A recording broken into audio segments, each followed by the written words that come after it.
Greetings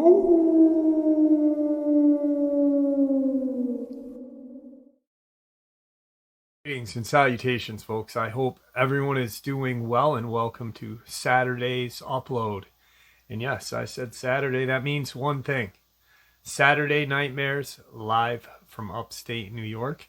That is our live stream at 12 a.m. Eastern Standard Time. We share experiences, theories. We have a lot of fun. It is truly unlike any other cryptid paranormal research channel on YouTube. Our live streams are just really a lot of fun and a lot of information shared. Our community is strong and welcoming. I hope to see you all there, 12 a.m. Eastern Standard Time. Let's jump into some links and then the upload. As many of you know, I rely on Patreon, PayPal, channel membership, and the merch to help the channel to continue to grow and go. Links to Patreon, PayPal, and channel membership is in the description below. Merch displayed directly under the video. Also, Dogman, Frightening Encounters, Volume 1 through 3, the audiobook versions. They were written and researched by Tom Lyons, narrated and produced by me, Jeff Nadolny. Those audiobooks are available on Audible, Amazon, and iTunes, links to which are also in the description as well. And finally, last but definitely not least, if you'd really like to help support the channel to continue to grow and go, simply subscribe. It does not cost a cent. Click that like button, takes half a second. If you don't want to miss out on any of the informative uploads that I put out daily, click that bell icon, and folks, please leave a comment and share the video. Why? Well, because all these things really do help the channel to continue to grow and go. They definitely do matter, and they are appreciated. And with that, I have taken far too much of your time. Let's jump in to today's upload, shall we? All right, so today's experiences and upload is a very interesting, a lot of information, a very, very chilling experience, and connections that I did not see until today, or actually yesterday when I was putting this together. And what I mean by that is subscribers that have no idea who each other are, have never heard of each other, live in totally different locations.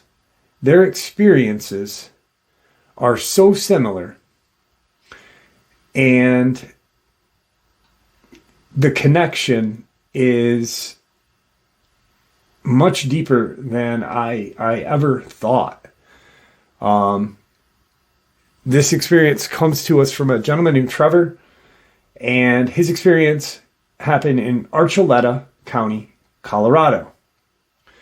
Now, the connections to him, I believe, is or would be Robert and his son JR in Gila, or Silver Springs, New Mexico, the Gila cave dwellings. Also, Kirk in Mount Shasta, and what he experienced prior to him ending his suffering. I never thought about this until sitting here and looking at some things that I was going to share with you guys, and it dawned on me that wow. Also, it really made solid my theory for me, and not for anyone else. I am not trying to convince anyone else that my theory about Dulce, New Mexico, we have all heard. There's been years of research and years of talking about a deep underground military base there. Now, I believe that it's much larger than we even imagined. They talk about tubes and tunnels and such. Well, I believe that what exists under a large portion of New Mexico, ranging from Dulce to Taos,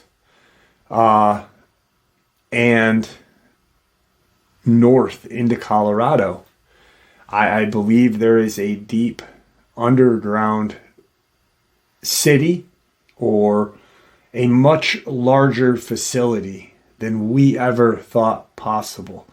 And then once again, I am not trying to convince anyone of this.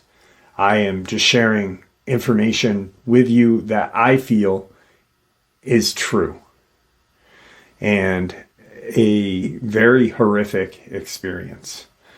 So let's jump into all of that. I'm going to share some information quickly and then share alongside of that information Trevor's experience.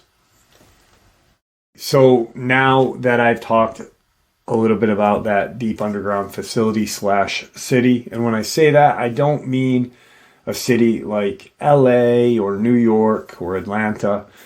Very similar, but this is underground. It's absolutely huge, and connected with tubes, tunnels, this and that, just like cities above ground have roads. I believe that there is so much going on under there. And I know for a fact that what we know about Nightmare Hall and the atrocities that occurred there are nothing compared to what really is going on. It is like a percentage of horror compared to really what is going on. Think about Kirk. Once again, that connection. Kirk in Mount Shasta, when he woke up after he'd fallen asleep in his tent, wakes up on a cold steel table and is escorted throughout a deep underground military base / laboratory under Mount Shasta. And what he sees almost resembles, in no lack of a better term, a cryptid zoo or a monster zoo. There were 2 giant / Nephilim-like creatures, Dogman, werewolf, crawler, Bigfoot, multiple of those, some other strange kind of entities that we can't even begin to fathom. And the last and strangest of all is that angelic creature hanging in a crucified-like state, but not at all crucified. Hanging suspended in air. How does that happen? I do not know. There is most certainly some sort of powers and energy fields and such that we can't even understand. But these projects, anyway, I'm going to get into Trevor's experience, but I want to share a little bit of information I stumbled upon. These projects are run by a secret, unelected international governing body connected to the United Nations. There are at least 1,400 of these deep underground military bases or labs. 131 are just in the United States alone, with 2 underground bases being built per year in the United States at this moment. This information right now is about 20 years old. Back in 2001, 2, maybe a little newer, but this is not anything just new right now. The average depth of these bases are 4.25 miles underground, some shallower, some deeper. The bases are on an average a size of a small to medium-sized city. Each base costs somewhere between $17 to $26 billion to be funded, to be built and funded by CIA / MI6 drug money. Each underground base employs somewhere between 1,800 to 10,000 workers. They are nuclear powered, and there is a nuclear powered drill used to drill these tunnels and tubes and to create the city itself.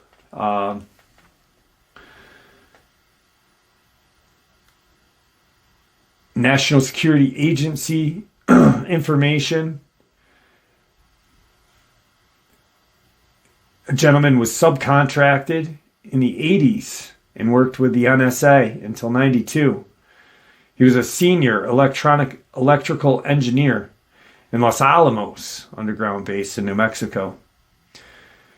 He also worked at Alamogordo in New Mexico and an underground military base or underground base in Hawaii.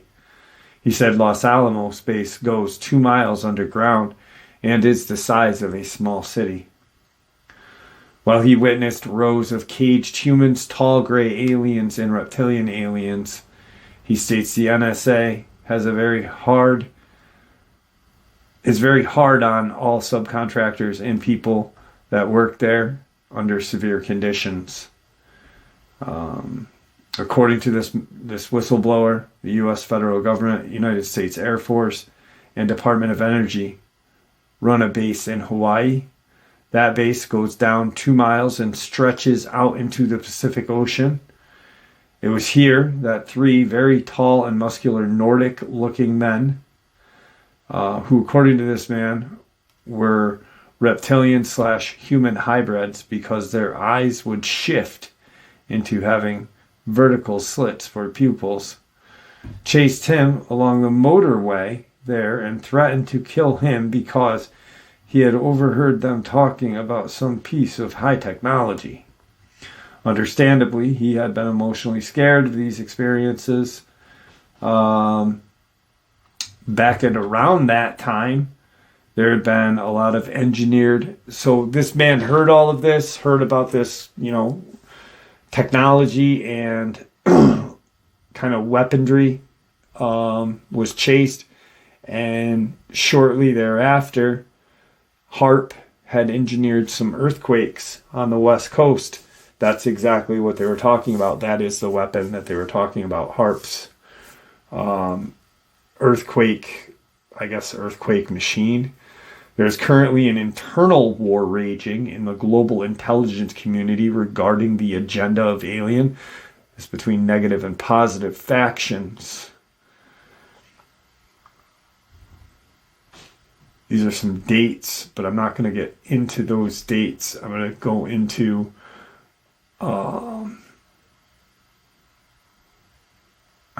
Trevor's experience momentarily. But this, all right, I guess we're going to go deep quick here. So, Phil Schneider was in radiation isolation therapy for 400 days after having exposure in one of these deep underground military bases. In the cave, large metallic vats were found filled with body parts of humans, generally glands. The vats were high-tech stirring devices that stopped the blood from coagulating. In Aztec, in New Mexico, on the 13th of February, 1948, a flying saucer had crashed and was retrieved by the military.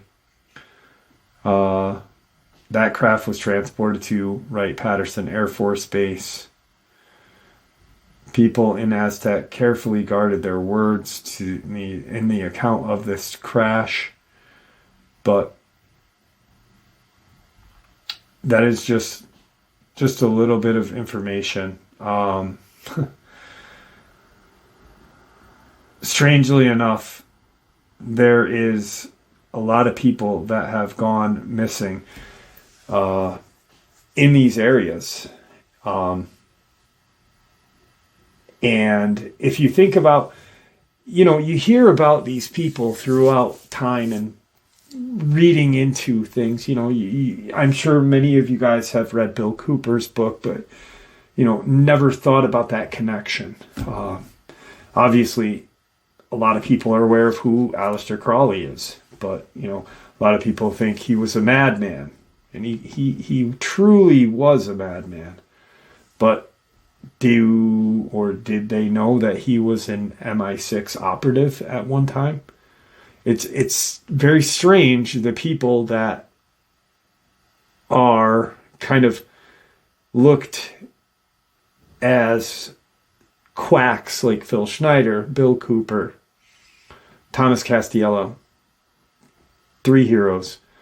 But then you've got Crowley, who is truly a madman, a heroin addict, a black magic practitioner, and more. But you'd never guess him to be an MI6. All aware of these. L. Ron Hubbard is aware of these bases. I believe that the Church of Scientology funds a large portion of the research and building of these deep underground military bases. And it makes me wonder why Bill Gates had bought in all of that land, all that farmland. And it is secured now. You can't even go on his land or near that land. But I wonder what we would see if we could.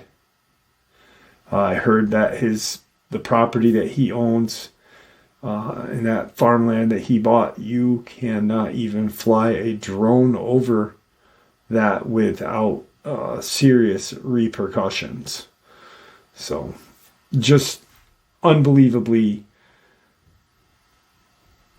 it's terrifying. And then Crowley, Satanism.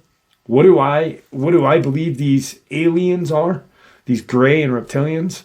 I believe they are demons. Truly believe they are demons. And it's kind of strange that Crowley's friend or kind of guide, Lem, looks just like a friggin' gray alien that he summoned, a demon that he summoned, looks just like a gray. Anyway, and then you've got all these children that are going missing. Yeah, it is connected so bad that we don't even, and people are probably saying, well, what's the connection of cryptids, Jeff? What's the Dogman connection? What's the Crawler connection? Well, those connections are, these creatures are used as weapons. Victor told us about a deep underground base, and he said it went on for miles. If you don't remember, couple miles of underground cages where Dogman, werewolf were being bred, trained, this and that.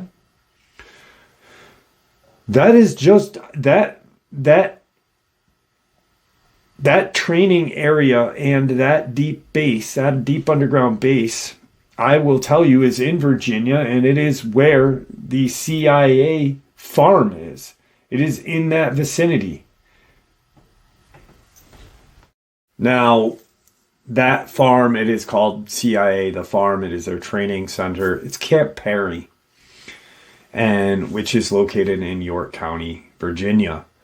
I've known that for 3 years now. When Victor and I became tight, became very good friends, trusted confidants, he shared the location of it with me. And he's been gone for long enough now that, he told me not to say anything until he was gone.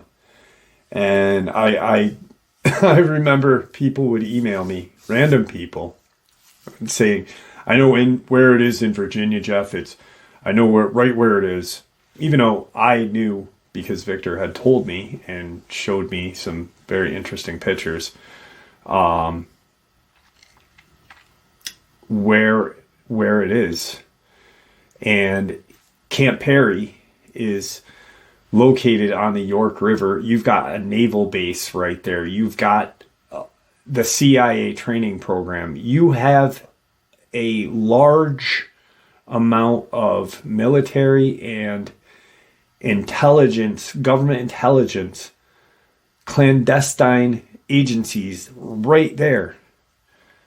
You know, a naval base, if no one thought about this is the greatest part about this, is nobody thought about what the government, the CIA. Victor once said, I worked with the CIA as a former Marine.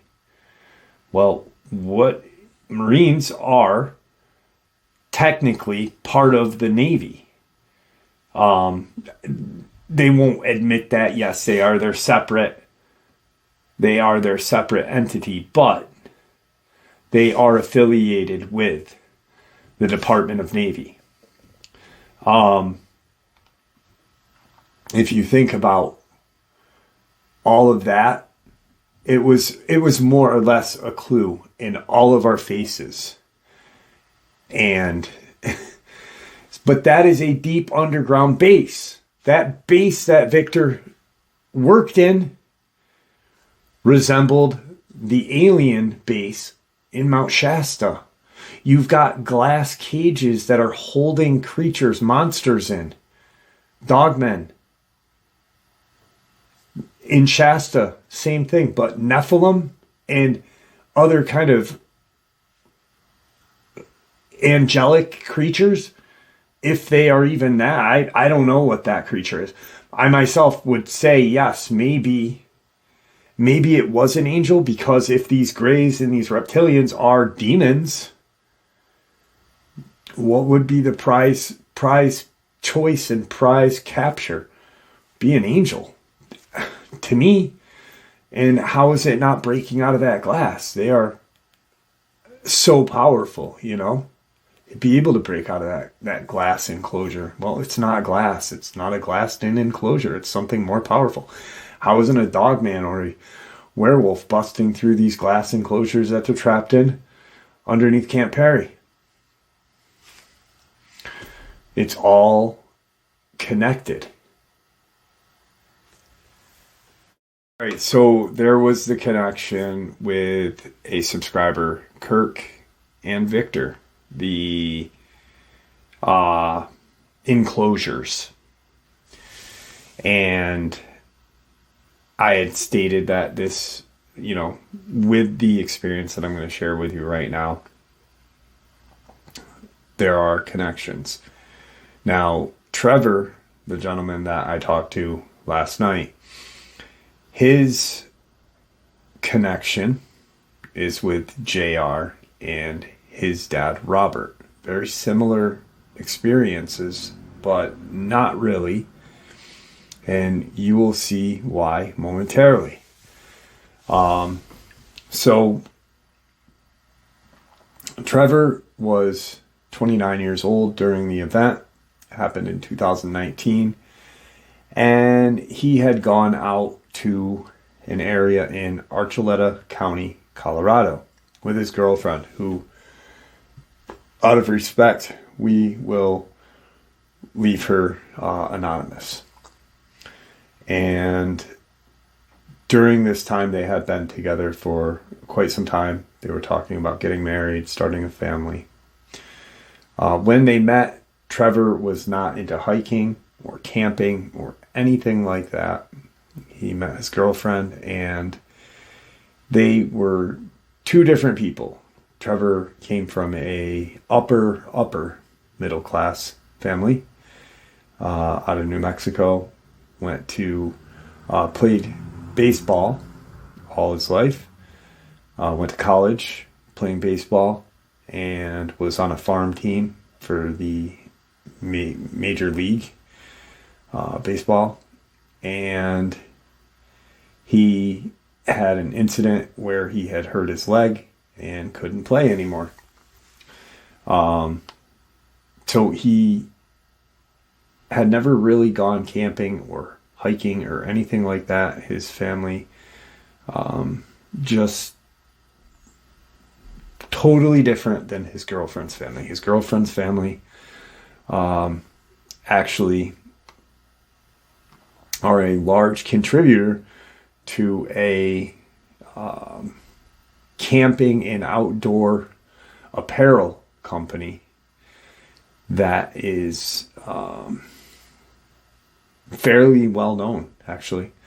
And she just was raised in the outdoors, hiking, camping, fishing, kayaking, canoeing, whatever, mountain biking, whatever her family and her, siblings did was always outdoors. So when they met, Trevor really embraced that. It was something new to him. And they would go camping and hiking quite a bit. They decided on an area. Now, both are from both are from an area in New Mexico, a city in New Mexico. But obviously, she and her family were upper middle class, but not anywhere near what the way Trevor was raised. It just like really wealthy. Even though his girlfriend's family contributed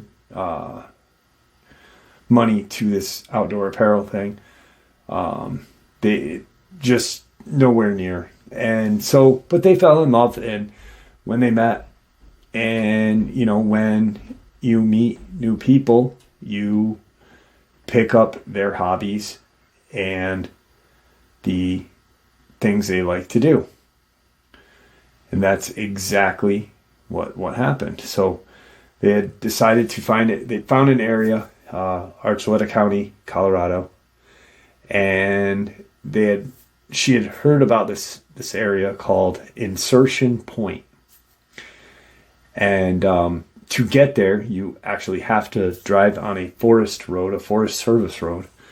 And it's Forest Service 121. And they drove out there. Now, it was in the late spring, early summer. Not a lot of people out and about hiking, camping during this time of the year. School is still in session, and so they made the trip, planned it so they wouldn't be bothered with other people on these trails, and so they get out there, and unlike any experiences that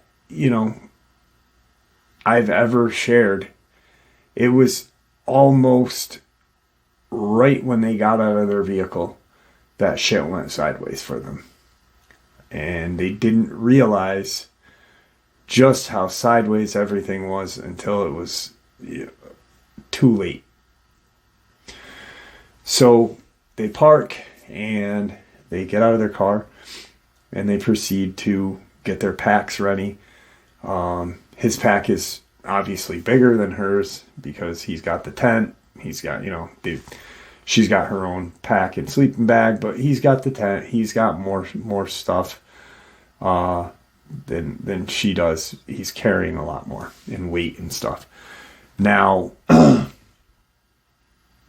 they start on this insertion point, and maybe 15, 20 minutes into this hike, she stops and says, something feels really off.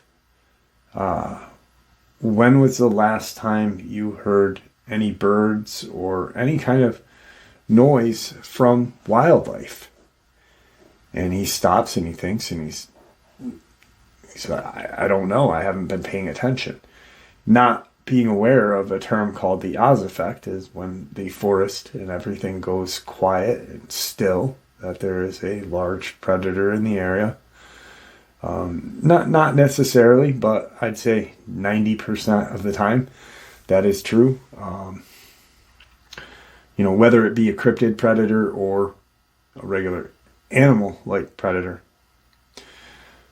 So, being that he's not familiar with any of this, he says, I don't know. I don't feel anything strange. I don't, I don't feel like we're being watched, because she had mentioned that, it just feels like something's off. We're being watched. Don't you feel it? And he's like confused because he's never seen his girlfriend act like this.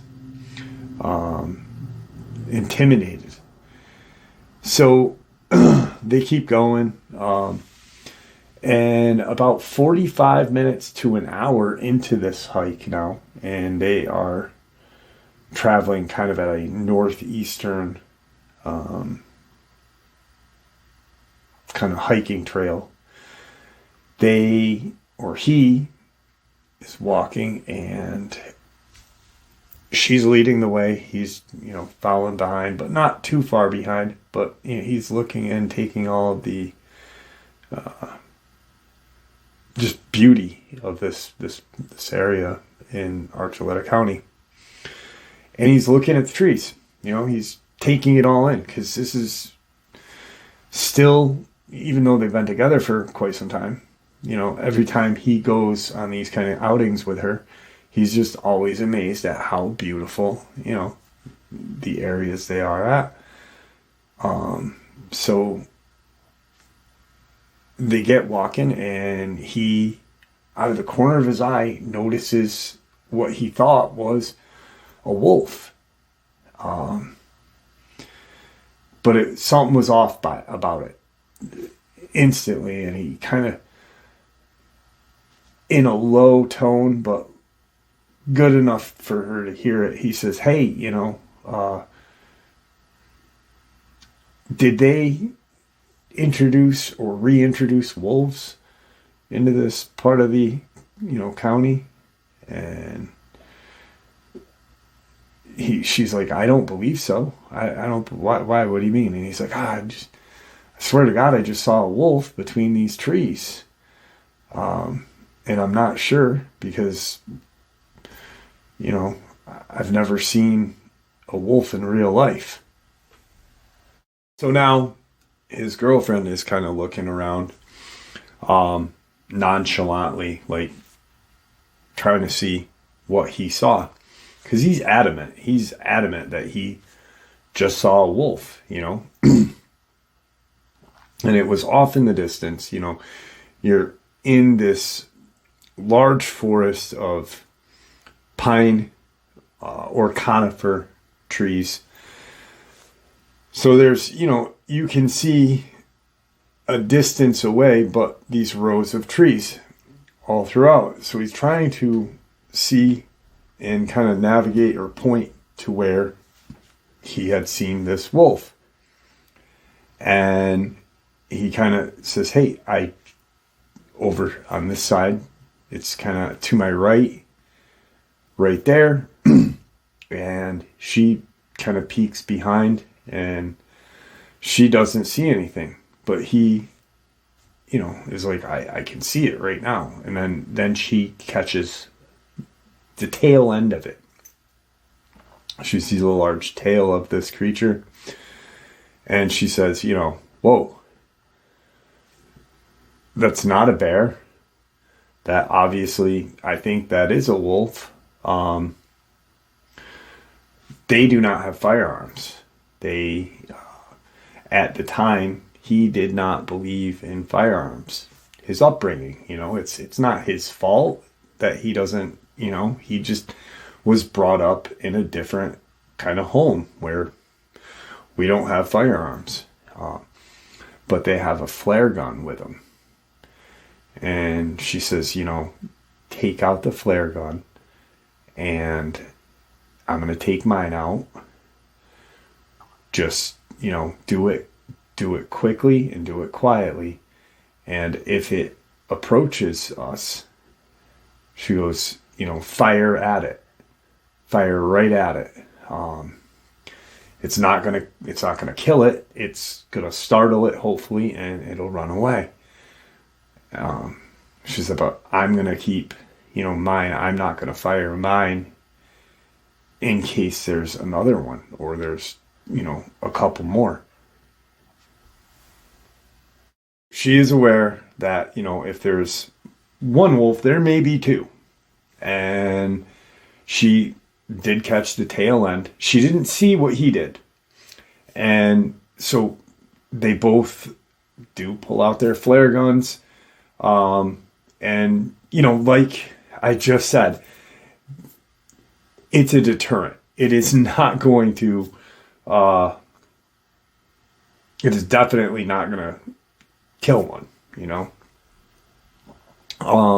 They both pull out their flare guns, and she kind of says, you know, let's just keep walking, but keep an eye out, be aware of, you know, your back end, and I'll keep an eye, you know, in front of us.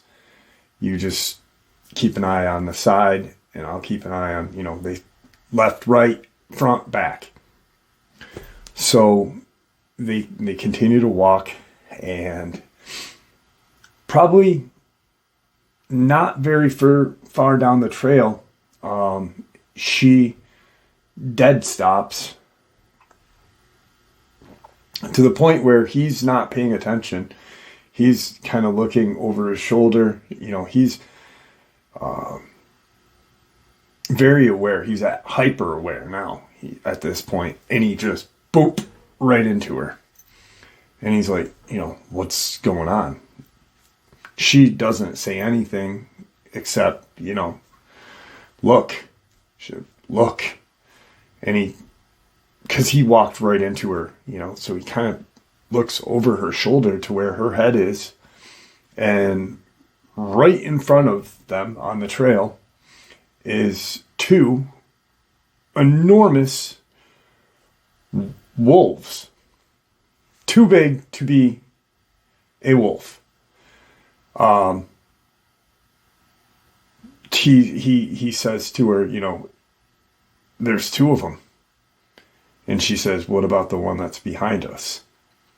And he said, I haven't seen it, but there's two of those. And she raises the flare gun and points it at them.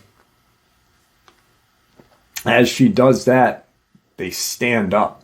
They start to, you know, stand bipedally. Immediately, as they are bipedally standing, she, for some reason, put the flare gun down. To this day, he wonders what happened there, because he's got his up and it's off to her side, pointed at these things. So he's got his kind of off to the side on the side of her arm, and he's got it pointed right at him, because instinctively that's the only thing he can think of is, I don't know why she just put hers down, but you know, I'm not going down without at least a fight. And these things are staring at them. They're growling. They're very, very aggressively growling. And they were about 7 to 7.5 feet in height. Both very similar in size. Very muscular, but not a bodybuilder muscular. You could see definition where there wasn't hair. There was sparse hair on the upper arms, and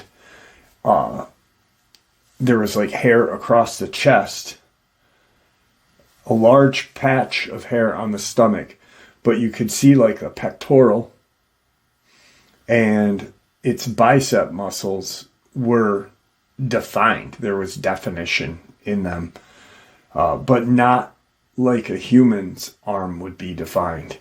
This was a very, very strange looking creature. You know, it definitely was muscular, but the only thing that made it look human was that it was bipedal. And yeah, it had arms, but its structure was so much different than ours. Obviously, it's going to look different. And he says to her, if it moves, if one of them moves, I'm going to fire my flare gun at them. Get behind me, and you shoot as I'm reloading. He goes, we're not going to kill these things, but if we can get them away from us, and what the hell are they? And she just says, I have no idea what these things... He remembers the word distinctly, and he believes the reason why she said that, because he now knows that they were dogmen. They did have tails.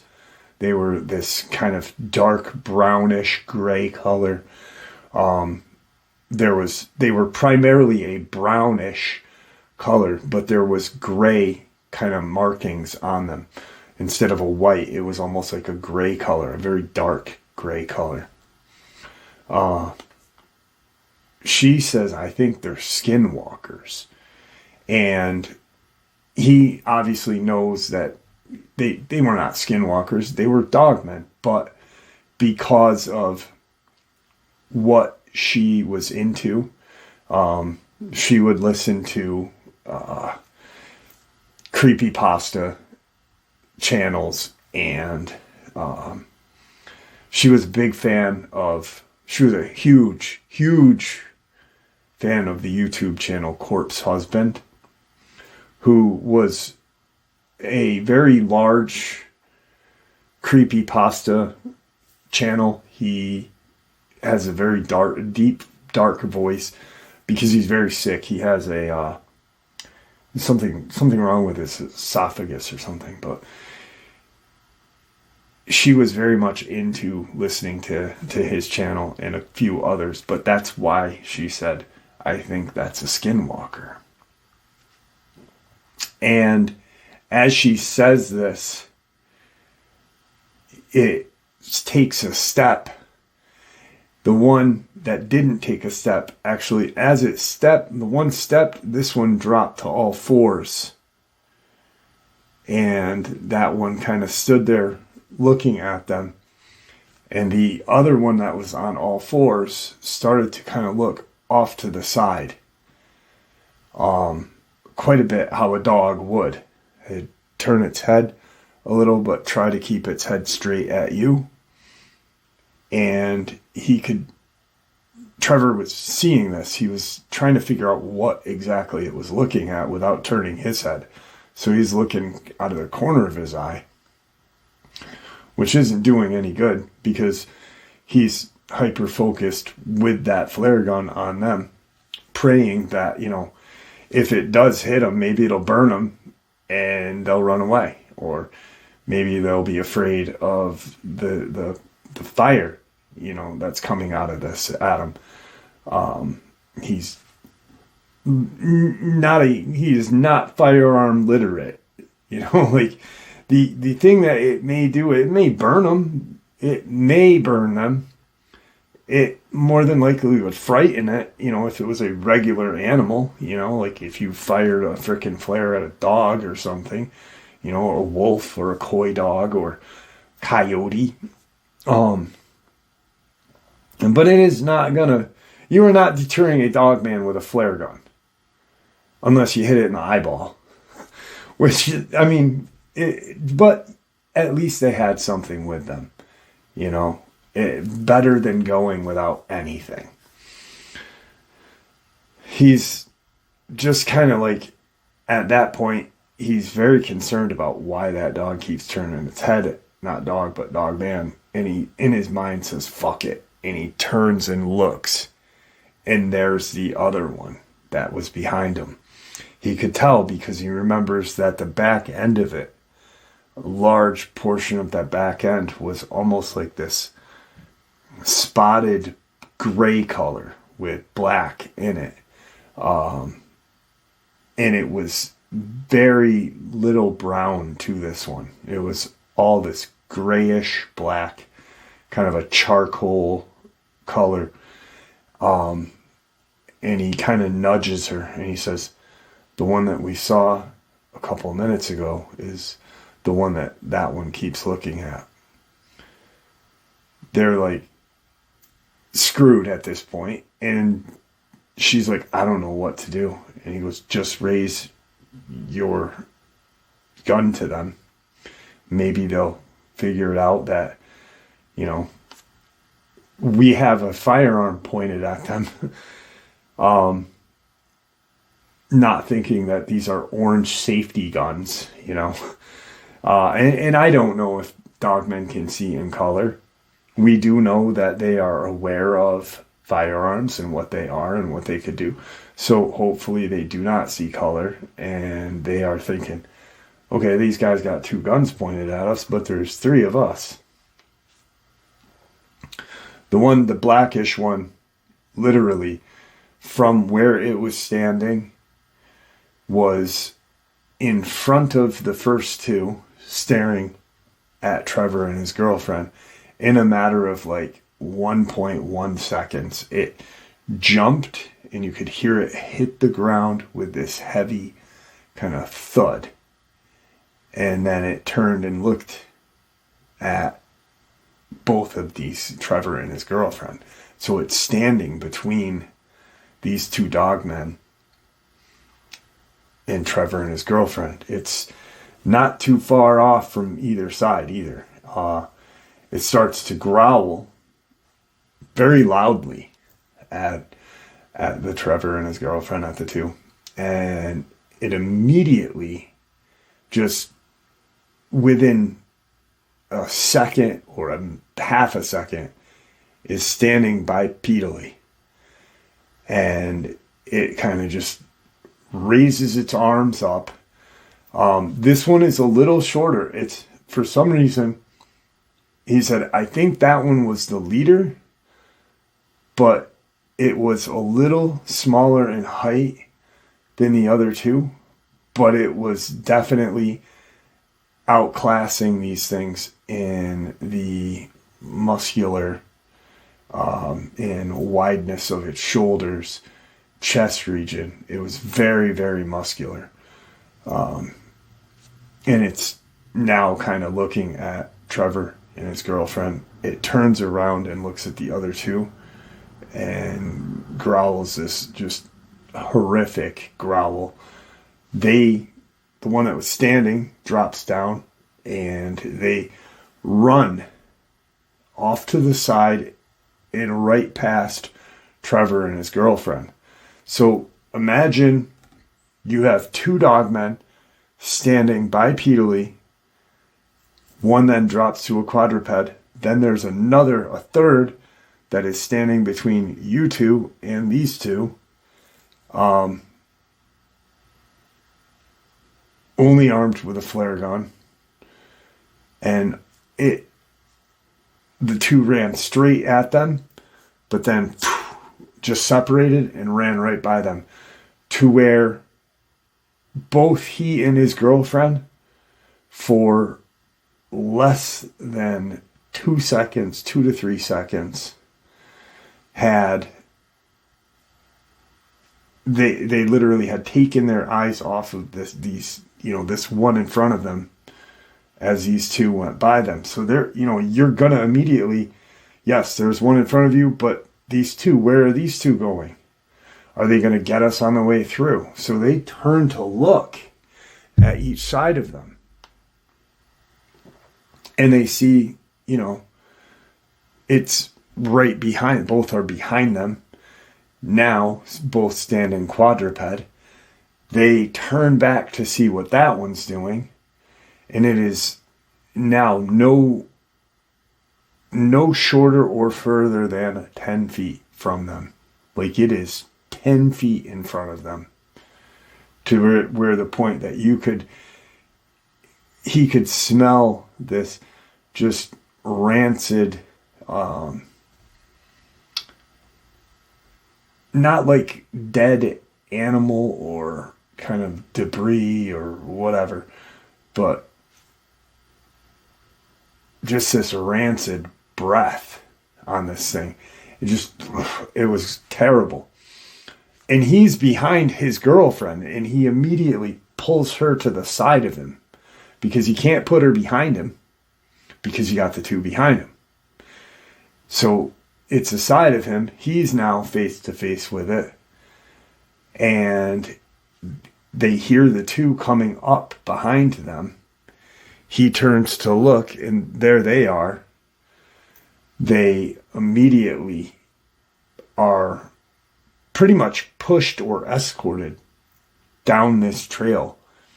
And then as they are continuing on the trail, these two get aside of them, and they essentially steer where they want these two, where you want Trevor and his girlfriend to go. And they veer off to the east, deeper in, and they are standing there. He's like, I don't understand what's going on. He has no idea. He can't. You've got two dogmen behind you. You've got one in front, and they're pushing you and leading you through this forest. Probably a good 15 minutes go by. His girlfriend's crying. She's a wreck. He's just like, we got to keep walking because these things are right aside of us. And you've got one in front of us that looks like it is waiting for us to mess up. As they get to this area, they notice that the two dogmen that were on their sides kind of widen their berth and just go away. Like they're walking, and then they open up, and then they turn and go back the way they had just come. He turns to look over his head, and they're gone. Now, the black, grayish charcoal one is standing in front of them, and it drops down and looks kind of at this cave opening that is in front of them, and it just shoots off away from them. They're both looking at each other, looking in the area to see where they are, these three, and they're looking in front at this, there's a cave opening, and they're like, what just happened? We just got escorted through the woods, and now we're standing in front of this cave. His girlfriend is a wreck. She hyperventilating. She can't keep it together. He walks up to the cave entrance and takes out his flashlight and shines his flashlight in. And it's no noise. There's no growl. He yells in, and he doesn't get a growl back. But what he also failed to realize is that the echo that should be there, if it was a cave and it was, wasn't there. Like, it was almost like a muted hello. It just done. Nothing. Like, he catches that immediately. He catches that because he's like, there should be an echo. If that is indeed a tunnel or a walkway, wouldn't there be an echo? And he points still the light in, and there's nothing in there. And she says, let's just stand here for a few minutes. Let's lean against the wall. I need to take a minute. They do. They start sitting there, and they're looking, and they hear almost like this vibration, like just a faint kind of vibrating noise. And they both kind of turn and look in the cave to hear, you hear something, you kind of turn your head to where it is. They're looking, and what they see is a set of eyes, a set of yellowish, kind of very strange eyes looking back at them.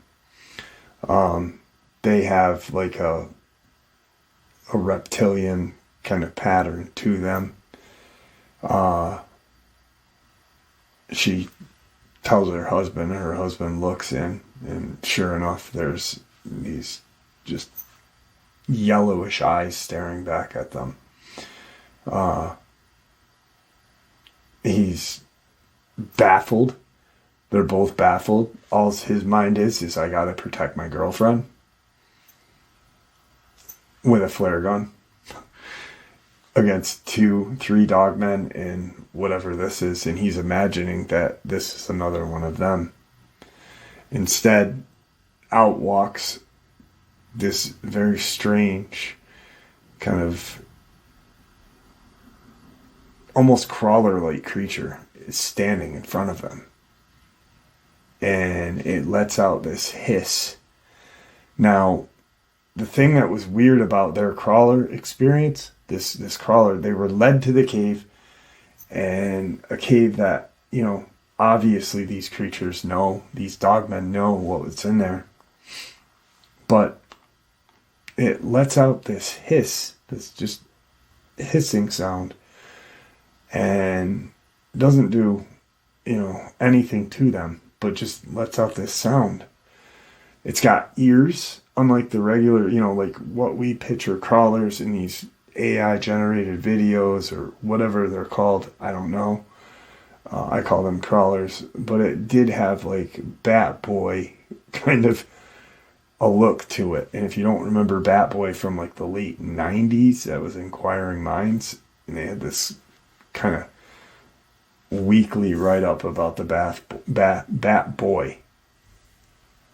They immediately look behind them, and after this thing hissed at them, they turn and look, and there's no sign of these 3 dogmen.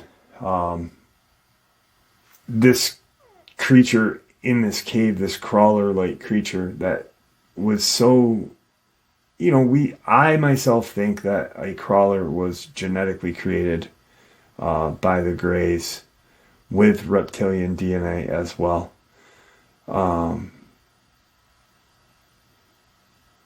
It has these just strange ears. It has not moved. These yellow, kind of black, lizard-like eyes.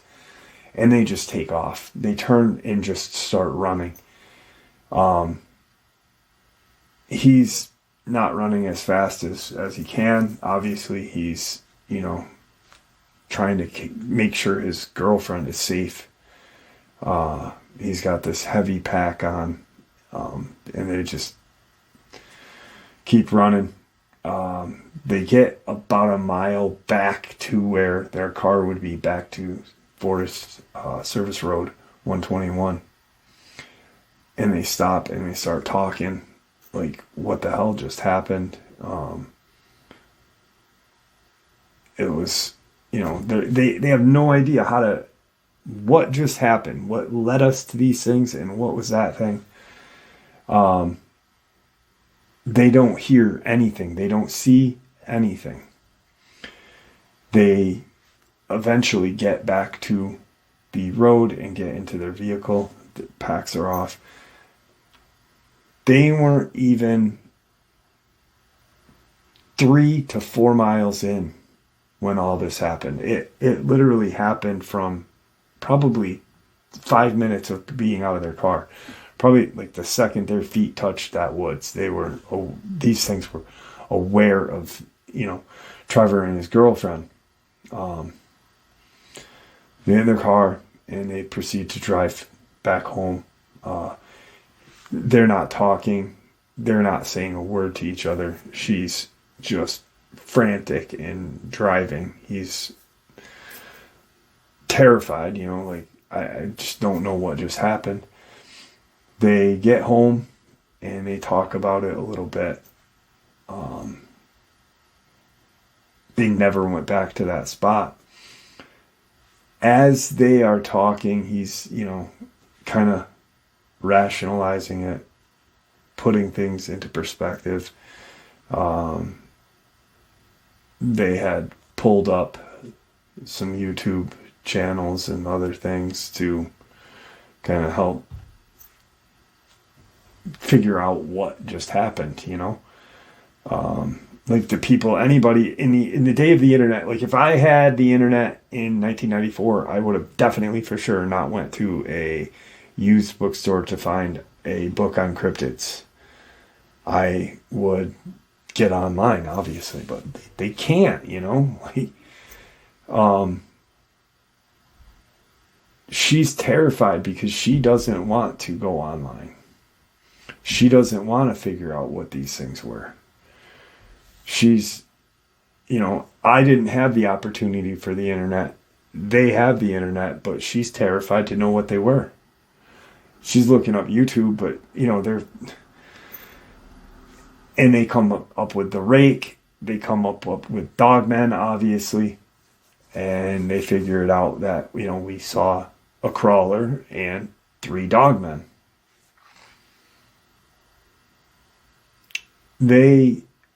She goes down a very deep depression.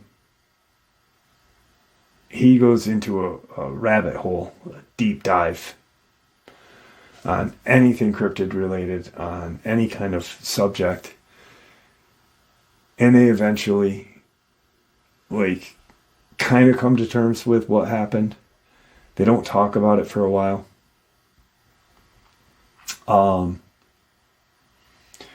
In the first week of 2024, out of the blue, she started talking about it. They hadn't talked about it in 2-3 years. She starts talking about it with Trevor.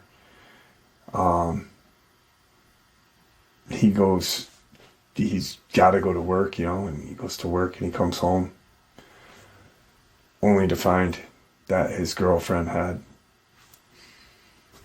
ended her confusion, pain, and suffering. There's a note talking about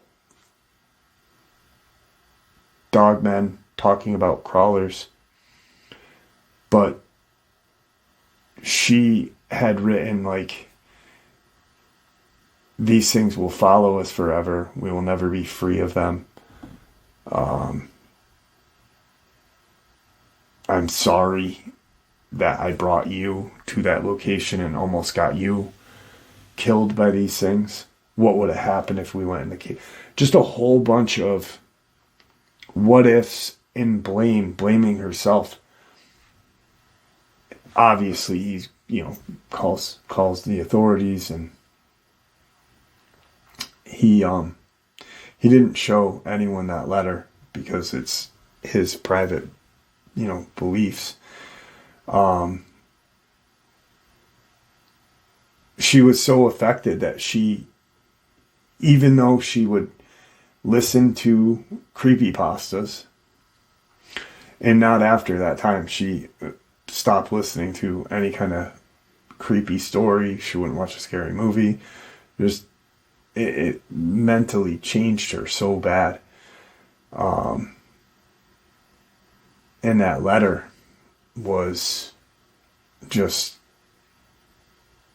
sad, blaming herself for bringing him. Almost, what if they had gone into that cave? What if those things ran us into that cave? Which they did. They herded them to where they needed to be.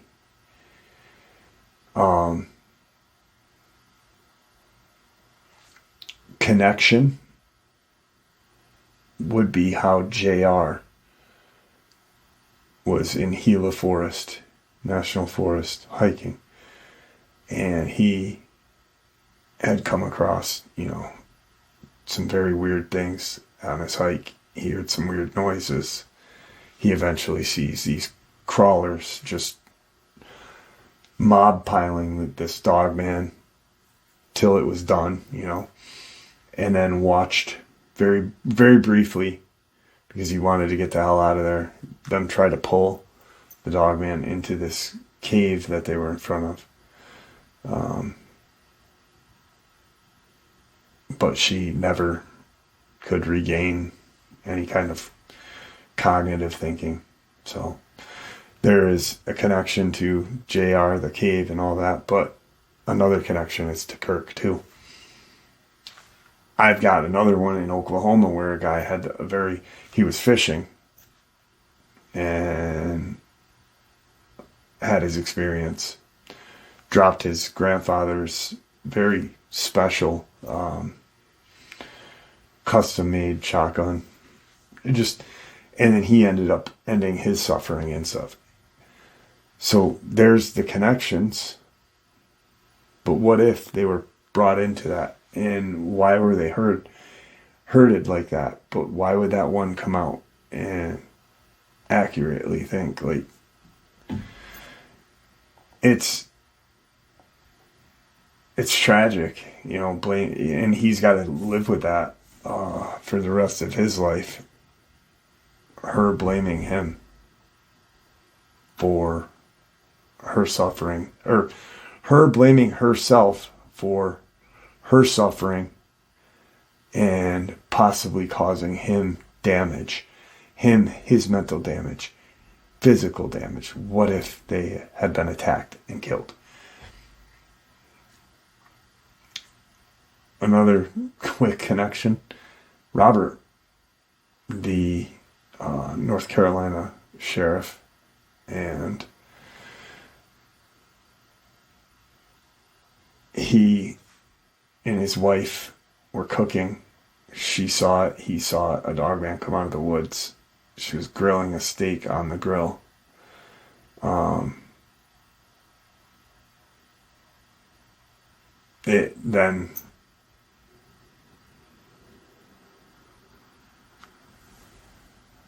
All right, sorry, I had to let Tigger out. He always does that when I'm recording. And when I was talking about the sheriff from North Carolina, I met Lewis. I was thinking about Robert and his son, JR. But Lewis's connection with his wife, they see a dogman. Years later, she stops the pain.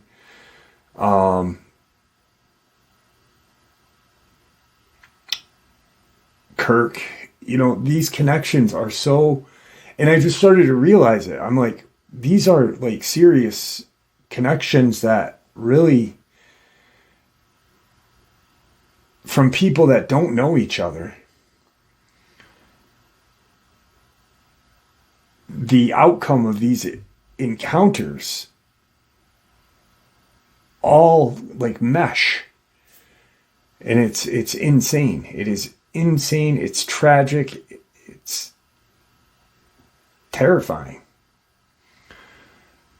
Anyway, and as I'm recording all of that, I'm thinking to myself, should I delete the section about Victor in Camp Perry? Am I going to regret that? Probably. But you know what? I'm leaving it in. And what happens, happens. But that is where the breeding program happened. There you have it, folks. I hope you all enjoyed today's upload as much as I enjoyed sharing it with you. I hope to see you all at 12 a.m. Eastern Standard Time for the live. I'd like to thank you all for supporting the channel. After all, it is your support that helps the channel to continue to grow and go, and what gives us all a place and a chance to share our experiences and theories judgment-free. Everyone is simply treated with the respect that we deserve. Please, everyone, stay safe, happy, healthy, and ever vigilant, keeping an eye on our children, pets, family, and our friends. These creatures are real. These events have happened. Share this information with those you love and care about, and it may just help save their lives someday. Until next time, never stop asking questions, never stop searching for the truth, and God bless you all.